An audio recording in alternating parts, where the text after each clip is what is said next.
आज हम स्टार्ट करते हैं कुलयन थ्योरी।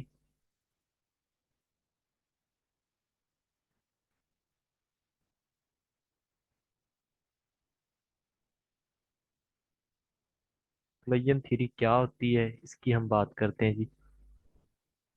देखें, कुलयन थ्योरी जो होती है ये सिर्फ और सिर्फ गैसियस रिएक्टेंट जो होते हैं उनके बारे में ये ज्यादातर अच्छे से एक्सप्लेन करती है। ठीक हो गया। हम मान लेते हैं कि ये हमारे पास एक कंटेनर है। ठीक हो गया। इसमें मालिक्यूल्स हैं ए और बी। दो तरह के मालिक्यूल्स हैं इस कंटेनर में। A and B type molecules हैं। ठीक है। हमने जो रेट एक्सप्रेस करना है वो in terms of rate constant होता है यूजुअली पर सेकंड, या उसकी जो मोल पर डीएम कंसंट्रेशन होती है उसकी टर्म में एक्सप्लेन करते हैं। ठीक है। याद रखें कि जो रेट कांस्टेंट होता है, rate constant basically directly proportional होता है फ्रीक्वेंसी ऑफ कोलिजन के। फ्रीक्वेंसी ऑफ कोलिजन क्या है? फ्रीक्वेंसी बेसिकली हम कहते हैं कि नंबर ऑफ इफेक्टिव या नंबर ऑफ कुलयन पर सेकंड, एक सेकंड में कितने कुलयन हो रहे हैं उसको हम बोल देंगे फ्रीक्वेंसी। ठीक हो गया। तो जो कुलयन का रेट होगा वो डायरेक्टली प्रोपोर्शनल होगा फ्रीक्वेंसी ऑफ कुलयन के। ठीक है। हम मिसाल देते हैं कि आपके पास दो रिएक्टेंट है ए और बी। ये एक दूसरे के साथ कोलाइड करते हैं और ये गैस स्टेट में है। ठीक है। तो इनका जो रेट कांस्टेंट होगा वो डायरेक्टली प्रोपोर्शनल होगा इफेक्टिव कुलयन के। इसको हम ये भी लिख सकते हैं इफेक्टिव कुलयन। यानी जितने ज्यादा कुलयन होंगे, लेट्स सपोज ए बी के साथ कोलाइड करता है तो फिर ही जाकर प्रोडक्ट बनेगा ए बी। मतलब कहने का है कि कुलयन के साथ प्रोडक्ट बनता है। ठीक है। तो ये पहला पॉइंट हो गया कि जितने ज्यादा कुलयन होंगे उतने ही रिएक्टेंट प्रोडक्ट में कन्वर्ट होंगे। अच्छा, इसके बाद हम एक और मिसाल लेते हैं कि हमारे पास है 100 मालिक्यूल। दूसरी बात अब हम करने जा रहे हैं कि 100 मालिक्यूल है। डेफिनेटली 100 के 100 मालिक्यूल रिएक्टेंट के प्रोडक्ट में नहीं जाएंगे। 100 के 100 तो नहीं जाएंगे प्रोडक्ट में। फिर सर वही मालिक्यूल जाएंगे जिनके पास रिक्वायर्ड एक्टिवेशन एनर्जी होगी। Required amount of activation energy, required amount of activation energy, यानी जिनके पास इतनी एनर्जी होगी कि वो रिएक्शन या इफेक्टिव कोलिजन रखते हो वही जाएंगे, अदरवाइज नहीं जाएंगे बाकी मालिक्यूल। मैं आपको मिसाल के साथ समझाता हूँ। देखें, ये 100 मालिक्यूल है हमारे पास। अब हम ना क्या करते हैं, हम कहते हैं कि कुलयन करने के लिए, इफेक्टिव कुलयन करने के लिए जो एनर्जी रिक्वायर्ड है वो है जी 50 किलो जूल। जिस मालिक्यूल की 50 किलो जूल एनर्जी है वो जा सकता है कुलयन करके प्रोडक्ट में। तो हम 100 मालिक्यूल है इनकी डिवीजन कर देते हैं। मैं आपको एक ग्राफ बनाकर दिखाता हूँ।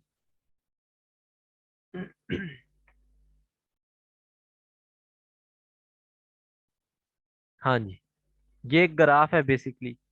अब इसमें हमने यहाँ पे एनर्जी ले ली, मैक्सवेल बोल्ट्जमैन डिस्ट्रीब्यूशन आप बोल सकते हैं। और यहाँ पे हमने ले लिया fraction of molecule. Fraction of molecule FOM से मैं इसको रिप्रेजेंट कर रहा हूँ। तो मैं कहता हूँ कि हमारे पास यहाँ पे है 0 जॉल एनर्जी, और यहाँ पे है 20, और यहाँ पे है 30, यहाँ पे है 40, और ये जो है 50। 40 और 50 ये इसके दरमियान ये 50 वाली है लाइन। तो अब मैं कहता हूं कि 100 मालिक्यूल है, इसमें से 20 मालिक्यूल ऐसे हैं जिनकी एनर्जी है 20 से 30 जूल, और 10 मालिक्यूल ऐसे हैं जिनकी एनर्जी है 40 जूल, किलो जूल। यहाँ पे भी किलो जूल है। और पीछे बच के 20 मालिक्यूल जिनकी एनर्जी है आपके पास 50 किलो जूल एग्जैक्टली। अब इनकी हम डिवीजन करें तो मैं कहता हूं कि हमारे पास 20 मालिक्यूल हैं। तो यहाँ पे हम लिख देते हैं 20 मालिक्यूल। तो 20 मालिक्यूल की एनर्जी कितनी यहाँ तक है, इतनी एनर्जी है 20 से लेकर 30 तक। ये वाला पोर्शन है 20 मालिक्यूल के लिए। ठीक हो गया। और 10 मालिक्यूल जो 20 से 30 तक के मालिक्यूल हैं, 30 तक के जो मालिक्यूल हैं, उनकी जो एनर्जी है वो है 40, यानी 30 से 40 तक की उनकी एनर्जी है। तो ये इतना जो पोर्शन है वो उनकी एनर्जी का होगा। और पीछे जो 40 से 50 वाले मालिक्यूल हैं, यानी यहाँ पे मैं लिखूं कि 40 और 50 वाले जो मालिक्यूल हैं, ये इनकी जो एनर्जी है वो इतनी है। ये वाला पोर्शन इनके लिए है कि उनकी एनर्जी 50 किलो जूल है। ये वाला जो पोर्शन है, वो आप देख सकते हैं कि हमारे पास मालिक्यूल्स की एनर्जी सेम नहीं है। एनर्जी सेम नहीं है, हर मालिक्यूल की डिफरेंट एनर्जी है। तो वो एक, ऐसे कह सकते हैं आपके, उनके एक फ्रैक्शन बन गई है कि 100 में से कुछ मालिक्यूल की 20 एनर्जी थी, कुछ की 30 है, कुछ की 40 है और कुछ की 50। तो अब 20 मालिक्यूल ऐसे हैं जिनकी एनर्जी है 50। तो यही सिर्फ प्रोडक्ट बनाएंगे, बाकी प्रोडक्ट नहीं बनाएंगे। ये बात नोट कर लें जी। जिनके पास रिक्वायर्ड एक्टिवेशन एनर्जी होती है वही प्रोडक्ट में जाते हैं, अदरवाइज बाकी प्रोडक्ट में नहीं जाते। यही इस तरह ना याद रखें। जैसे लिक्विड के मालिक्यूल जो होते हैं, हर टेम्परेचर पर वाटर या दूसरे लिक्विड इवेपोरेट कर रहे होते हैं। क्या रीजन है? क्योंकि हाई एनर्जी के मालिक्यूल जो होते हैं उनके पास, वो ऊपर उठ के वेपर्स में जा रहे होते हैं एक्चुअल में। तो कुछ मालिक्यूल की एनर्जी कम होती है, वो नहीं जा पाते, कुछ की ज्यादा होती है, वो चले जाते हैं। तो in the same way molecule जो होते हैं हमारे पास, उनकी एनर्जी भी डिफरेंट होती है। तो हमने पहली बात की कि कुलयन के डायरेक्टली प्रोपोर्शनल। दूसरा है कि जो रेट कांस्टेंट है वो डायरेक्टली प्रोपोर्शनल है fraction fraction of molecules with required energy, यानी जिनकी एक्टिवेशन एनर्जी है वही मॉलिक्यूल जा सकते। तो हमने दो फैक्टर देख लिए। अब इस फ्रैक्शन को हम लिखते हैं एफ से, और ये इसका फार्मूला होता है ई की पावर माइनस ई ए ओवर आर टी, यानी एक्टिवेशन एनर्जी, और आर जनरल गैस कांस्टेंट होता है, और टी टेम्परेचर है। तो के डायरेक्टली प्रोपोर्शनल हो जाएगा जेड इंटू एफ। तो ये दो फैक्टर अभी हमने डिस्कस किए हैं। अब तीसरा जो मेन फैक्टर इसमें आता है कि मॉलिक्यूल्स के पास एनर्जी भी होती है, एक्टिवेशन एनर्जी भी होती है, लेकिन फिर भी वो कुलयन करके प्रोडक्ट नहीं बना पाते। तो तीसरा फैक्टर होता है ओरिएंटेशन का। ओरिएंटेशन फैक्टर, इसको पी से हम डिनोट कर देंगे, ओरिएंटेशन फैक्टर पी। देखें जी, क्या है ओरिएंटेशन फैक्टर। मैं आपको मिसाल देता हूं कि आपके पास ये रिएक्टेंट है ए, बी, सी और डी, और आपका जो प्रोडक्ट रिक्वायर्ड है वो है ए बी। ये प्रोडक्ट है। अब होना तो ये चाहिए था कि A should be collide with B, इससे कोलिजन होना चाहिए था, लेकिन ए क्या करता है, डी के साथ कोलिजन करता है, बी के साथ नहीं कर पाता। और बी जो है वो सी के साथ करता है, प्रोडक्ट बन जाता है एडी। बनना कुछ और चाहिए था लेकिन प्रोडक्ट एडी बन रहा है। तो इसको कहते हैं कि प्रॉपर ओरिएंटेशन नहीं थी, lack of orientation. Lack of orientation, proper orientation के साथ कोलिजन होना चाहिए। ये बात नोट कर लें जी। ठीक है। तो तीसरी ये आपके पास पॉइंट था। अब हमारे पास जनरल एक्सप्रेशन आ गया क्या, कि रेट कांस्टेंट डायरेक्टली प्रोपोर्शनल है या इक्वल होता है Z into P into F.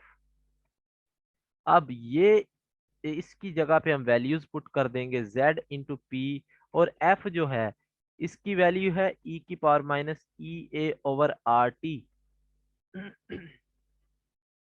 याद रखें Z इंटू पी जो होता है, इसको हम ए से रिप्रेजेंट कर देते हैं, इन दोनों को मल्टीप्लीकेशन। ये Z आपको पता है इफेक्टिव कोलिजन है, P इज ओरिएंटेशन फैक्टर, और इसको ए से हम बात कर देते हैं। ठीक है, प्री एक्सपोनेंशियल फैक्टर। अब इसके दो पार्ट होते हैं ना, याद रखें, इसके दो पार्ट हो गए हैं अब। एक है जिसमें ई की पावर आ रही है, ये देखें, और एक है बगैर ई के, इसको बोलते हैं हम प्री एक्सपोनेंशियल। प्री एक्सपोनेंशियल, और इसको हम बोल देते हैं एक्सपोनेंशियल फैक्टर। और याद रखें ए जो होता है आर्हीनियस कांस्टेंट है, और इसके जो यूनिट्स होते हैं सेम होते हैं as order of reaction, same as order of reaction. जो ऑर्डर ऑफ रिएक्शन होता है वही इसी के यूनिट होंगे। ठीक है, तो ये बात आपने नोट कर लेनी है। तो ये बेसिकली कुलियन थ्योरी थी, और इसी से हमने आर्हीनियस इक्वेशन को भी डिराइव कर लिया है। मैंने आपको अच्छे से एक्सप्लेन कर दिया है, इसी से फिर आगे चल के हमने आर्हीनियस को भी डिराइव कर चुके हैं। तो एक्टिवेशन एनर्जी और थ्रेशोल्ड एनर्जी मैं नहीं बता रहा, क्योंकि ये ऑलरेडी मैं आपको बता चुका हूँ, आपको याद हो अगर। आर्हीनियस इक्वेशन की हम बात कर लेते हैं, बड़ी इंपॉर्टेंट है एग्जाम पॉइंट ऑफ व्यू के लिहाज से, बहुत ज्यादा फेमस है, जितने भी कॉम्पिटिटिव एग्जाम होते हैं उनके लिहाज से बड़ी फेमस है जी। ये रेट कांस्टेंट है, ए ई की पावर माइनस ई ए ओवर आर टी। ठीक हो गया। अब ना आर्हीनियस इक्वेशन क्या कहती है? आर्हीनियस इक्वेशन एक्चुअल में बताती है effect of temperature on rate of reaction, के रेट कांस्टेंट जो होता है उस पे टेम्परेचर का क्या इफेक्ट होता है। अब यहाँ पे ना एक बड़ा मिसलीडिंग कॉन्सेप्ट होता है बच्चों का, वो भी मैं आज क्लियर कर दूंगा आपको। देखें, यहाँ पे दो चीजें हैं गौर करने वाली, कि टेम्परेचर बढ़ाएं अगर आप, डेफिनेटली टेम्परेचर बढ़ाने से रेट ऑफ रिएक्शन बढ़ेगा। अब टेम्परेचर बढ़ाएंगे तो अगर ये मैं माइनस को इग्नोर करूं, तो मैंने एक बात आपको बताई थी एक्स ओवर वाई, अगर दो चीजें डिवाइड हो रही हो ना तो ये एक्स इसके डायरेक्टली प्रोपोर्शनल होगा। ये क्या होगा? डायरेक्टली प्रोपोर्शनल होते हैं। अगर दो चीजें मल्टीप्लाई हो रही हो तो वो एक दूसरे के इनवर्सली प्रोपोर्शनल होती हैं, याद रख लें, बड़ी इंपॉर्टेंट चीज है। तो अब आपको पता है एक्टिवेशन एनर्जी और टेम्परेचर एक दूसरे के क्या है? डायरेक्टली लिंक्ड है। तो जैसे ही मैं टेम्परेचर बढ़ाऊंगा तो डेफिनेटली एक्टिवेशन एनर्जी क्या हो जाएगी, यानी ई ए ओवर आर टी जो होगा ये कम हो जाएगा, क्योंकि देखे नीचे वैल्यू बढ़ रही है, नीचे वैल्यू बढ़ रही है, ऊपर एक्टिवेशन एनर्जी उतनी ही रह रही है। एक्टिवेशन एनर्जी 20 थी लेट्स सपोज, तो 20 ही रह रही है, लेकिन नीचे में पहले 20 टेम्परेचर था फिर 40 कर दिया है। अब नीचे वैल्यू क्या हो रही है? कम हो रही है, बढ़ रही है, ऊपर कम हो रही है। तो ये देखें आप कि ये वाला जो अगर पॉजिटिव ले लें हम तो ये डिक्रीज कर जाएगा, लेकिन साथ माइनस भी है। माइनस में आपको पता है जितनी बड़ी रकम होती है उतनी ही छोटी होती है। तो माइनस के केस में क्या होगा? उल्ट हो जाएगा केस, कि आप टेम्परेचर बढ़ा रहे हैं तो जो माइनस वाली वैल्यू होगी वो इंक्रीज कर जाएगी। अब बात करने का मकसद क्या है कि के डायरेक्टली प्रोपोर्शनल है इस फैक्टर के, ई की पावर है ना आर टी, इस फैक्टर के डायरेक्टली है। अब टेम्परेचर बढ़ा रहे हैं तो ये इंक्रीज हो रही है तो के भी इंक्रीज होगा। कॉमन सी बात है ना, कि टेम्परेचर बढ़ाएंगे तो आपका जो रेट ऑफ रिएक्शन है वो भी इंक्रीज कर देगा। इसकी रीजन क्या होती है वो भी सुन ले। देखिए मसला पता है क्या होता है, आपने वो देखा था ना कि कुछ मॉलिक्यूल ऐसे थे जिनकी एनर्जी सिर्फ थी कि वो जा सकें उधर कुलयन में, लेकिन जैसे टेम्परेचर बढ़ाते हैं मॉलिक्यूल क्या करते हैं? मॉलिक्यूल जो होते हैं एब्जॉर्ब एनर्जी, एनर्जी को एब्जॉर्ब करते हैं, और एब्जॉर्ब करके एनर्जी अपनी इधर इस पोजीशन पर आ जाते हैं, यानी इनके पास भी रिक्वायर्ड अमाउंट में एक्टिवेशन एनर्जी आ जाती है। तो टेम्परेचर का और रोल नहीं होता, ये दरअसल आप कह सकते हैं कि एनर्जी उनकी बढ़ा देता है, रिएक्टेंट की एनर्जी बढ़ा देता है। नोट कर लें इस बात को, बड़ा इंपॉर्टेंट पॉइंट है। टेम्परेचर क्या करता है? एक्टिवेशन एनर्जी प्रोवाइड कर देता है। ठीक हो गया। अब इसको समझते हैं। देखें एक बात याद रख लें, आप ये कहें कि टेम्परेचर का एक्टिवेशन एनर्जी पर कोई इफेक्ट होता है तो ऐसा नहीं होता।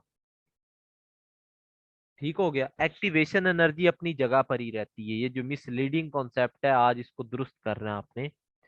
टेम्परेचर का एक्टिवेशन एनर्जी पर कोई इफेक्ट नहीं होता। नोट कर लें। कैसे सर? प्रूव करें, कर लेते हैं। देखें, यहां पे हम लिखते हैं रिएक्शन प्रोग्रेस, यहाँ पे रिएक्शन की प्रोग्रेस हो रही है, यहाँ पे हम ले लेते हैं कि जी एनर्जी प्रोफाइल या पोटेंशियल एनर्जी ले लें।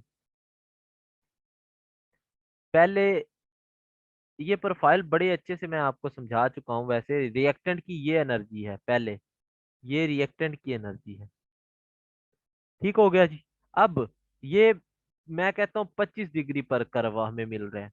अब टेम्परेचर बढ़ाता हूं मैं, टेम्परेचर बढ़ाता हूं तो रिएक्टेंट की एनर्जी बढ़ जाती है, लेकिन जो एक्टिवेशन एनर्जी है स्टिल देयर। एक्टिवेशन एनर्जी का जो कर्व है वो वही रहता है। एक्चुअल में टेम्परेचर इंक्रीज करने से रिएक्टेंट की एनर्जी बढ़ी है, एक्टिवेशन एनर्जी पर कोई इफेक्ट नहीं हुआ। एक्टिवेशन एनर्जी की वैल्यू वही की वही है। टेम्परेचर बढ़ाने से रिएक्टेंट की एनर्जी बढ़ जाती है और हमें लगता है कि एक्टिवेशन एनर्जी डिक्रीज कर गई है, एक्चुअल में वो रिएक्टेंट की एनर्जी बढ़ जाती है। तो बात नोट कर लें, टेम्परेचर का एक्टिवेशन एनर्जी के साथ कोई लिंक नहीं होता। ठीक हो गया। अच्छा, एक बात और कि जनरली अगर आप टेम्परेचर इंक्रीज करते हैं, लेट्स सपोज आप 25 से 35 डिग्री करते हैं टेम्परेचर, तो जो रेट होता है ना वो 2 to 3 टाइम्स इंक्रीज कर जाता है, डबल हो जाता है। यूजुअली डबल हो जाता है। मिसाल के दूं तौर पर 10 डिग्री अगर आपका टेम्परेचर है और इस पे रेट K1 है, अगर आप 20 डिग्री टेम्परेचर कर रहे हैं तो रेट इसका दोगुना हो जाएगा। और अगर आप 30 डिग्री टेम्परेचर कर रहे हैं तो रेट इसका 4 गुना हो जाएगा। और अगर आप 40 डिग्री कर रहे हैं तो रेट 8 गुना हो जाएगा। और अगर आप 50 डिग्री कर रहे हैं तो रेट जो हो जाएगा 16 डिग्री हो जाएगा। इसी को थर्मल कोफिशिएंट बोलते हैं। इसको क्या बोलते हैं? Temperature coefficient. टेम्परेचर या थर्मल बोलने, टेम्परेचर बोलने वैसे अच्छा है। टेम्परेचर कोफिशिएंट बोलते हैं। T0 से इसको डोनेट किया जाता है। याद रखें कि रेट जो होता है रिएक्शन का वो 2 गुना हो जाता है। अब हम बात करते हैं अर्हीनियस के ऊपर ही मजीद, कि इसकी डेरिवेशन हम थोड़ी सी पढ़ लेते हैं, क्योंकि ये डेरिवेशन बहुत ज़रूरी है। काइनेटिक्स का चैप्टर मैं आपको बड़े अच्छे से पढ़ाने की कोशिश कर रहा हूँ, क्योंकि बुनियादी चैप्टर यही है केमिस्ट्री के। जितने भी पढ़ाए हैं मेरी कोशिश यही थी कि अच्छे से आपको क्लियर करूँ, थोड़ा सा टाइम लग जाए लेकिन चीज़ें आपको बहुत अच्छी समझ आ जाए। दोनों तरफ नेचुरल लॉग ले लें इसका। ठीक है जी, वो लॉग ले लिया, इसका लॉग के हो जाएगा। अब दो चीज़ें मल्टीप्लाई हो रही हैं तो प्रोडक्ट सम हो जाता है। और अगर एक चीज पावर में है तो वो पहले आ जाती, इस तरह से ये आ जाएगी EA/RT प्लस नेचुरल लॉग ए। पीपीएससी में इस तरह से इसमें से भी क्वेश्चन पूछ लिया था लास्ट टाइम, 2022 का पेपर था, अब वाले पेपर में नहीं। एक्टिवेशन एनर्जी कैलकुलेट करनी थी, अब वही इक्वेशन बन गई है। वाई, आपको पता है टेम्परेचर किसी की नहीं सुनता, टाइम और टेम्परेचर ये बड़ी इंडिपेंडेंट चीजें हैं दोनों। तो ये आपका m हो जाएगा, और साइन स्लोप के साथ जो है वो बता रहा है स्लोप डिक्रीज हो रहा है, और टेम्परेचर जो है आपका ये x है, 1/t है, याद रखिएगा। और ये आपका c है। तो इसका कर्व आप बना सकते हैं, देखें जी। 1/t नेचुरल लॉग के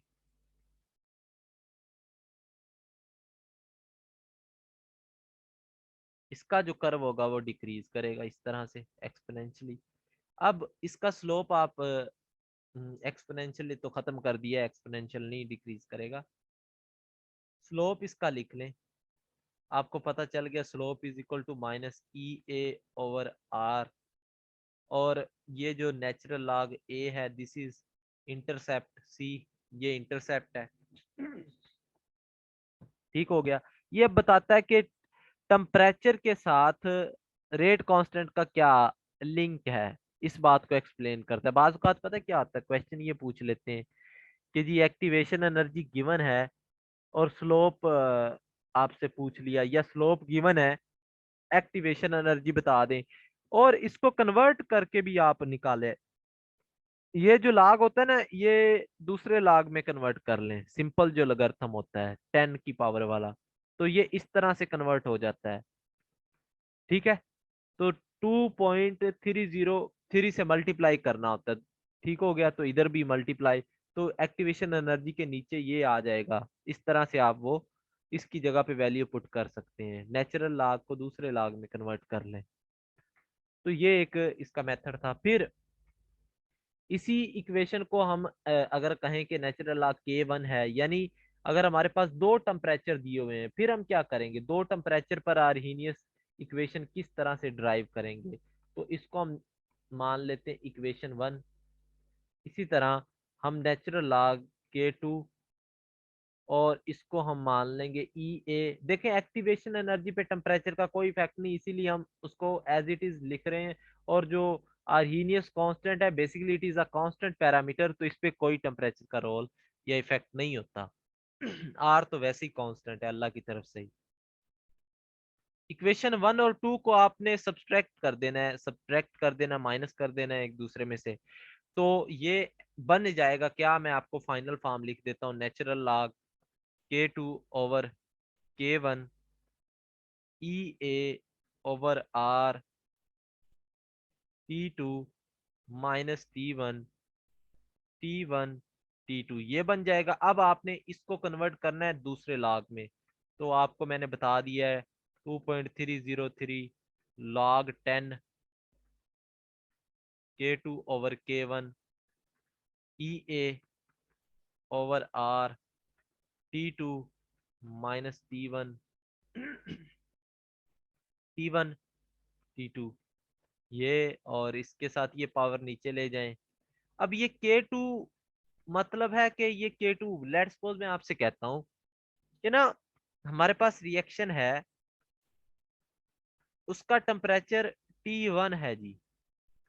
T1 टेम्परेचर पर उसका आपको मैं कहता हूं कि रेट कांस्टेंट है, टेम्परेचर 25 डिग्री है, और उसका रेट कांस्टेंट K1 है 20। अब बात को समझना है बेटा आपने कि 25 डिग्री पर 20 है रेट। अगर मैं आपसे कहता हूं कि सर उसका अगर टेम्परेचर 50 कर दूं मैं, तो बताएं रेट ऑफ रिएक्शन कितना होगा, K2 कितना होगा। तो इससे एक तो ये बात आप फाइंड कर सकते हैं। ठीक हो गया, एक्टिवेशन एनर्जी मैं आपको दे दूंगा कि ये रिएक्शन की एक्टिवेशन एनर्जी है।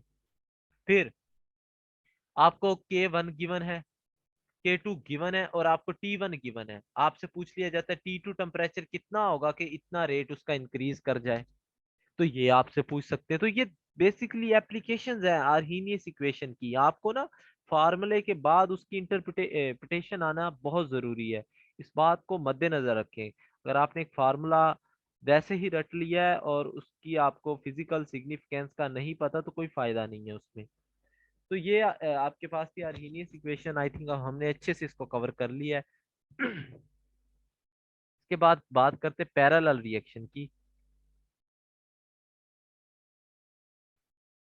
पैरेलल रिएक्शंस कौन से होते हैं वो हम देख लेते हैं।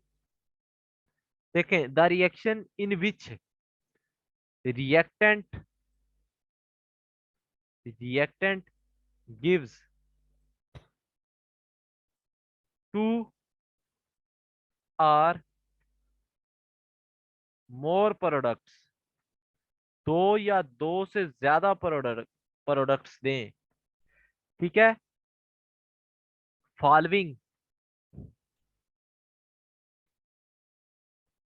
To or more path, two or more path. यानी एक ही रिएक्शन है, उसने दो आपको देने हैं प्रोडक्ट, और दोनों पाथ आपके वो डिफरेंटली फॉलो करेगा। मैं आपको मिसाल देता हूं कि क्या सीन हो रहा है यहाँ पे। आपने भी ये देखा होगा, ऑर्गेनिक केमिस्ट्री आपने इतनी तो पढ़ ही ली है अब, कि OH जो होता है ये basically ortho para directing group होता है। HNO3 को ये बताएगा कि कहाँ पर आपने जाकर लगना है, या तो आर्थो प्रोडक्ट होगा, आर्थो वाला प्रोडक्ट होगा। अब आपने इनमें से मुझे बताना है। आई थिंक शाहिद साहब ने आपको बताया होगा कि इनमें से मेजर प्रोडक्ट कौन सा है, अभी बता दें वरना नोट कर लें। इनमें से मेजर प्रोडक्ट कौन सा होगा। और क्यों होगा? ये बेसिकली आर्थो है। हाँ जी, आर्थो क्यों होगा, इसकी क्या रीजन हो सकती है? ये आपका पैरा है। तो अब यहाँ पे आप देख सकते हैं कि एक ही रिएक्शन था,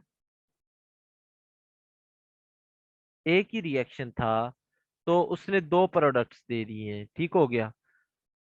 कि वो दो रूट फॉलो कर लिए उसने, या एक ये और एक ये, दो प्रोडक्ट इसमें दे दिए हैं उसने। इसको पैरेलल रिएक्शन बोल देते हैं, ठीक हो गया। इसका जस्ट आपने ओवरव्यू और डेफिनेशन ही करनी थी, कि इसकी हम कैलकुलेशन में नहीं जाएंगे। ठीक है, इंटरमॉलिक्यूलर हाइड्रोजन बॉन्डिंग का क्या इफेक्ट है और स्टेबिलिटी की वजह से है, तो इसको आपने मजीद अच्छे से देखना है, ठीक है। इसके बाद है हमारे पास consecutive reaction, consecutive reaction sorry, consecutive reaction. इसकी बात कर लेते हैं। देखें, द रिएक्शन विच इन्वॉल्व्स, इसकी डेफिनेशन और हम इसकी एग्जांपल पे ज्यादा फोकस करेंगे, क्योंकि डेफिनेशन ही पूछेंगे या example. Which involve a series of steps before final product is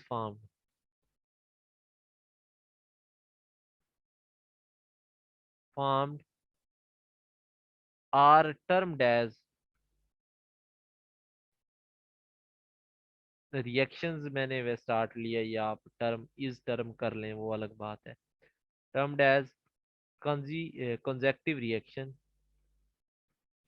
ठीक हो गया जी। कि ऐसे रिएक्शन जो पहले सीरीज ऑफ स्टेप्स में जाते हैं फाइनल प्रोडक्ट बनने से पहले। मैं आपको मिसाल देता हूँ कि उनमें ना डीकम्पोजिशन ऑफ इथाइलिन एपोक्साइड की एग्जांपल है। लेट्स सपोज ये इथाइलिन एपोक्साइड है, ये जा रहा है आपका पहले K1 से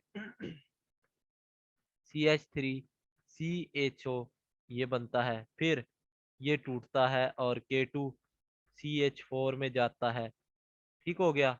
अब देखिए फाइनल प्रोडक्ट, ये इंटरमीडिएट है, इंटरमीडिएट, और फाइनल प्रोडक्ट इज CH4। तो यहाँ से ये यहाँ गया है, सीरीज ऑफ स्टेप में एक या एक से ज्यादा हो सकते हैं। तो मतलब ये था इसका कंजेक्टिव रिएक्शन का, कि ये एक स्टेप या मजीद स्टेप्स में पहले जाता है, उसके बाद ये ना कन्वर्ट होता है। अच्छा, आपके लिए एक छोटा सा काम है, अगर इसको समझ लें तो बहुत सी चीजें आसान हो जाएं। स्टेडी स्टेट अप्रोक्सीमेशन क्या है? मैं इसको पढ़ा तो नहीं रहा, क्योंकि ये आपसे पूछेंगे भी नहीं, लेकिन आप लोग इसको कल ढूंढ के लाइएगा जरा, किसी एग्जाम में नहीं आता ये, नोट कर लें। लेकिन इसका यूज बहुत ज्यादा है। स्टेडी स्टेट अप्रोक्सीमेशन, जो फिजिकल केमिस्ट्री के बंदे उन्हें पता है। तो मैं तो चाहूंगा कि आप लोग भी इसको जरूर ढूंढ के लाएं, और इसकी मतलब एग्जैक्ट मतलब आपको पता होना चाहिए, लिखें इसको, ठीक हो गया जी। दो क्वेश्चन आज हो गए हैं। इसके बाद है चेन रिएक्शन। चेन रिएक्शन की भी डेफिनेशन और देख लेते हैं। देखिए, चेन रिएक्शन ऐसा रिएक्शन होता है जिसमें अ रिएक्टिव प्रोडक्ट एक रिएक्शन में अ सीक्वेंस ऑफ रिएक्शन, लिख लें इसकी चले डेफिनेशन ही, sequence of reactions where a reactive product